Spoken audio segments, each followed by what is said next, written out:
मोदी सरकार के 9 साल पूरे होने पर बीजेपी द्वारा लगातार जनसंपर्क स्थापित किया जा रहा है। बीजेपी के प्रदेश अध्यक्ष भूपेंद्र सिंह चौधरी ने आज राजधानी लखनऊ में बीजेपी के वरिष्ठ कार्यकर्ताओं से टिफिन बैठक और आह्वान किया कि ज्यादा से ज्यादा क्षेत्र में निकलकर जनता से संपर्क स्थापित करें। इस दौरान प्रदेश अध्यक्ष मीडिया से भी रूबरू हुए और मोदी सरकार के 9 साल की उपलब्धियां भी मीडिया से साझा की। आप भी देखें हमारी एक खास रिपोर्ट। माननीय प्रधानमंत्री जी के 9 वर्ष के कार्यकाल पूरे होने के उपलक्ष्य में हमारी भारतीय जनता पार्टी की केंद्रीय इकाई ने जो व्यापक जनसंपर्क का कार्यक्रम तय किया है, उसमें आज लखनऊ महानगर की लखनऊ पूर्वी विधानसभा के सभी वरिष्ठ कार्यकर्ताओं की बैठक और बैठक के माध्यम से हम लोगों ने जो कार्यक्रम डिजाइन किया घर घर संपर्क का, उस कार्यक्रम की रूपरेखा की चर्चा हमने अपने वरिष्ठ कार्यकर्ताओं के बीच में की है। आज लंबे समय तक ऐसे वरिष्ठ लोगों ने जो भारतीय जनता पार्टी की हमारे विचार की विकास यात्रा को आगे बढ़ाने में जिन्होंने लंबा समय दिया और आज वर्तमान में किसी दायित्व पर नहीं है, ऐसे लोगों की आज की बैठक है और उनके बीच में हमने अपना रिपोर्ट कार्ड और अपने अभियान को सफलतापूर्वक जन जन तक पहुंचाने के लिए उनका क्या योगदान हो सकता है, इसकी चर्चा हम लोगों ने की। सर, महासंपर्क अभियान को लेकर जेपी नड्डा जी का और अमित शाह जी के दौरे प्रस्तावित है। 14 सीटों पर उनका फोकस है, क्या वही रैलियां? लोकसभा की पिछली बार जो चुनाव हुए थे उसमें 16 सीटें भारतीय जनता पार्टी हारी थी, 64 सीटें हम जीते। 2 सीटें ऐसी हैं रामपुर और आजमगढ़ जो उपचुनाव में भाजपा जीती। 14 सीटें ऐसी हैं जो केंद्र की लोकसभा प्रवास योजना है, उसमें केंद्र के पदाधिकारी और केंद्रीय पार्टी के मतलब केंद्र सरकार के वरिष्ठ मंत्रियों को क्लस्टर बनाकर उन्हें प्रवास, उनके दौरे, नियमित संपर्क और सरकार के काम, उनकी जानकारी, अलग अलग ग्रुपों में बैठना, मीटिंग करना, ये लगभग 2 साल से ये काम जारी है।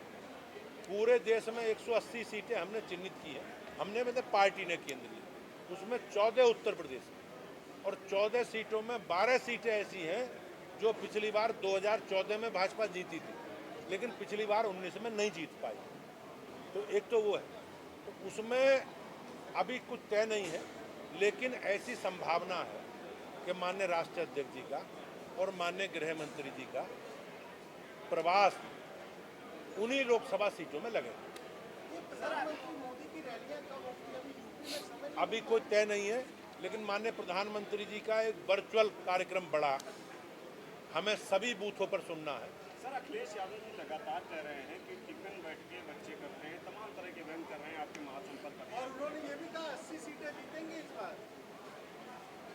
अब हमारा एक संगठनात्मक विषय, हमारी एक विचारधारा है।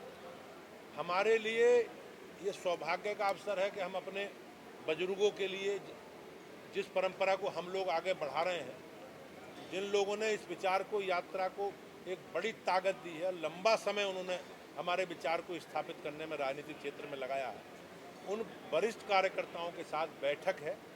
और ये हमारी परंपरा है कि आज बैठक में भोजन का समय है, तो हम सब लोगों से भारतीय जनता पार्टी लखनऊ की ओर से सभी कार्यकर्ताओं की भोजन की व्यवस्था की गई। जहाँ तक टिफिन बैठक का विषय है, वो टिफिन बैठक का कंसेप्ट जो हमारे वर्तमान बैठक है, कार्यकर्ता बैठक, 2 बैठकें हैं, वरिष्ठ कार्यकर्ता बैठक और कार्यकर्ता बैठक। तो कार्यकर्ता बैठक, टिफिन बैठक, ये हमारे वरिष्ठ कार्यकर्ताओं के साथ बैठक है जिन्होंने पार्टी के लिए अपना लंबा समय।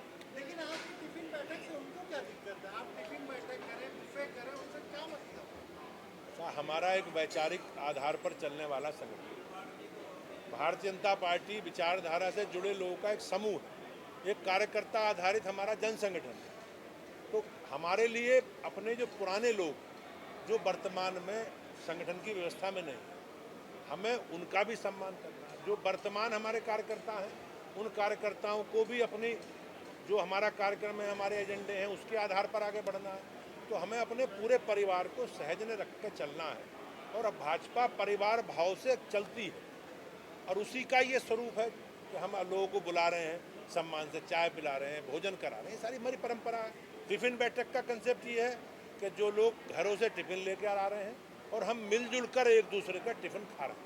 आप 80 सीटों पर तैयारी करें, सीटें तो वो जीतने का दावा कर रहे हैं, फिर आप लोग क्या करें? भाई साहब, समाजवादी पार्टी एक मैनपुरी जीतने के लिए उन्हें कितनी ताकत लगानी पड़ी। पूरा कुनबा उनके चाचा, ताऊ जी, भाई जी, पूरी पार्टी मैनपुरी में लगी रही।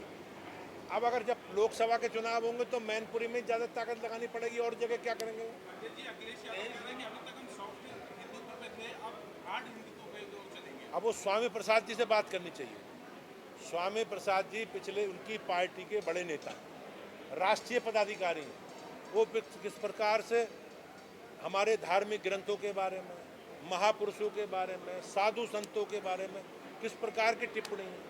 अभी देश के प्रधानमंत्री ने लोकतंत्र के मंदिर का उद्घाटन किया, तो उस उद्घाटन के अवसर पर किन लोगों ने वहाँ पूजन किया है, ये हमारी धार्मिक आस्था है, तो उस पर भी वो लोग प्रश्न खड़े कर रहे हैं। तो समाजवादी पार्टी कन्फ्यूज है और प्रदेश की जनता जानती है कि वो हमारे मुद्दों से ध्यान हटकाने के लिए ये सब इस तरह का प्रपंच कर रहे हैं।